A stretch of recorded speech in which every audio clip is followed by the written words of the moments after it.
Hi, how you doing? I'm Zak Pelaccio.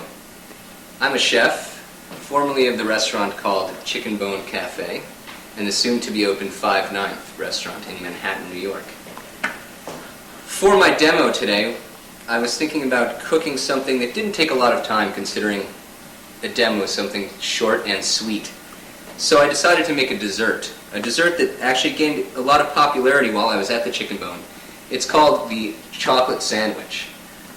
Funny story, I came up with this chocolate sandwich one weekend up in Vermont while I was skiing with some friends, and at night I made a big dinner of some beautiful organic chickens we got from a farm down the road, and afterward we were probably well into our second bottle of single malt scotch, and everybody was getting pretty hungry, and I decided that we all needed to eat something. We had some bread, and we had some chocolate bars laying around, and I decided to take the chocolate bars. Excuse me 1 second. Hello? Hello? I'm in the middle of cooking right now. Do you think perhaps you can call me back a little bit later? Thanks a lot. We'll see you. Excuse me. Anyhow, I took some bread and some chocolate, and I started frying them up like you'd make a grilled cheese, and I decided that wasn't enough. So what I also did was took some citrus. We had some lemons and some oranges. This is an orange, this is a lemon. And some limes laying around. And what I did was simply cut the ends off of the fruit, and then took a simple vegetable peeler and peeled the zest, like this. And then julienne the zest. And a julienne is a fine cut, sort of resembling a matchstick. And the goal when you take zest off any type of fruit is to try and get as little white as possible. Here, I actually left some white on. So what I would do is actually take the knife and run it along the white, try and just squeeze off as much white as possible. So anyhow, everybody was rocking out, having a great time, drinking scotch, going sledding on the hill, and I was slaving away in the kitchen, cutting zest, fine juliennes for my drunk friends, or my mates, as Jamie Oliver would say. Here's some fine julienne, orange.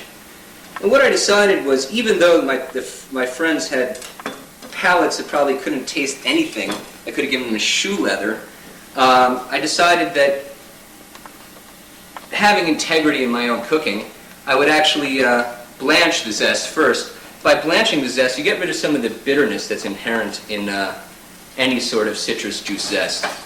So really, if you want to do this appropriately, the best thing to do is blanch the zest 3 times.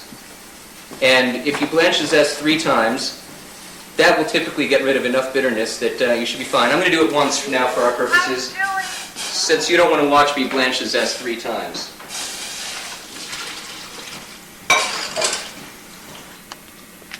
Sorry for those interruptions, but sometimes interruptions are worth it, like this little guy here.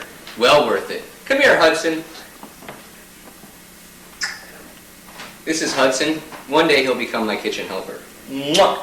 All right. What you like to do after you drain your zest, dump it into a pot. You can use the same pot you would just use to boil it. Just dump the water out. Put your zest back in the pot. Take a little bit of sugar, just about a teaspoon, and just a touch of water, literally a touch, and cook that together with the zest until it becomes a thick syrup. While that's thickening, we take our brioche and we take a little bit of butter, just a pat,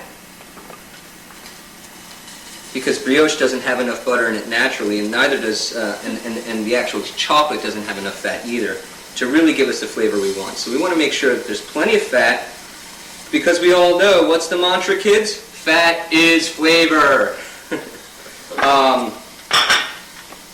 Take a little bit of butter, and the secret ingredient, a little more sugar, just to bring out that flavor, nice, full, and rich.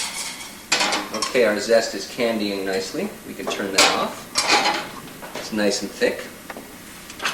And then you just take a block of chocolate. You can use a chocolate bar, you can use a block of chocolate, you can use already ground chocolate if they sell that somewhere. You can use chocolate chips if you want, just crush them up with the back of a knife or the side of a knife. I'm just going to shave some chocolate off of this big bar here that I bought in the grocery store. That should be plenty. Meanwhile, I will turn on my burner with a non-stick pan preferably.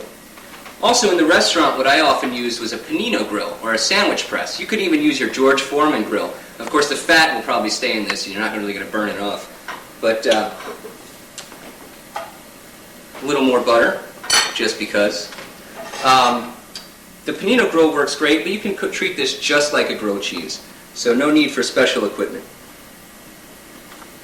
Drop all that chocolate on there. Oh man. Lots of chocolate.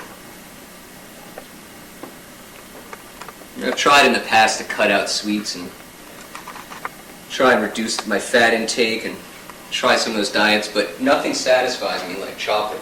It's just, there's something special about that. Wash my hands, swirl my butter around. Come on, butter. That'll be sufficient. We'll throw our brioche chocolate sandwich on here. And I just push it down with my hand. You can use a spatula. In fact, I would suggest using a spatula because when you do need to flip it, you don't want to burn yourself. And if you flip it with your hand, you may. Since this is a non-stick pan, I'm using a plastic spatula so I don't scratch the surface. While this is cooking, this will toast up nicely, I'm going to get some whipped cream out of the refrigerator. The whipped cream is the final component of our citrus slaw. What we do is, this is still a little warm, but for our purposes that'll be fine. Grabbing a plate here, something appropriate.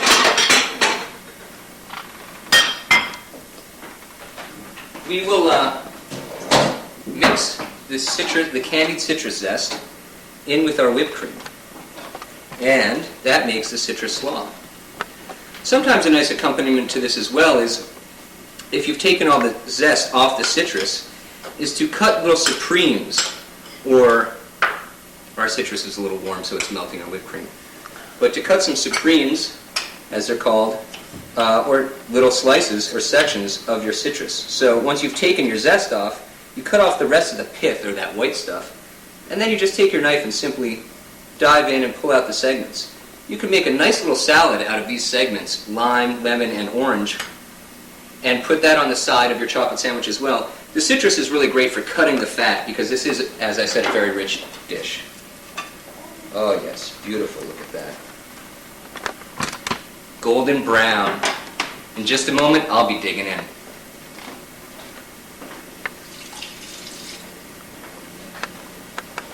Okay, here we go. Pull it off. Turn off our burner. Take our knife. Serrated is the easiest one to use to cut it. And carefully plate your sandwich. Chocolate. And our unfortunately, but still very tasty, melted citrus slaw. Delicious. And this, we have a little garnish here on top, just to show the slaw, to make it pretty, is our chocolate brioche sandwich. Enjoy.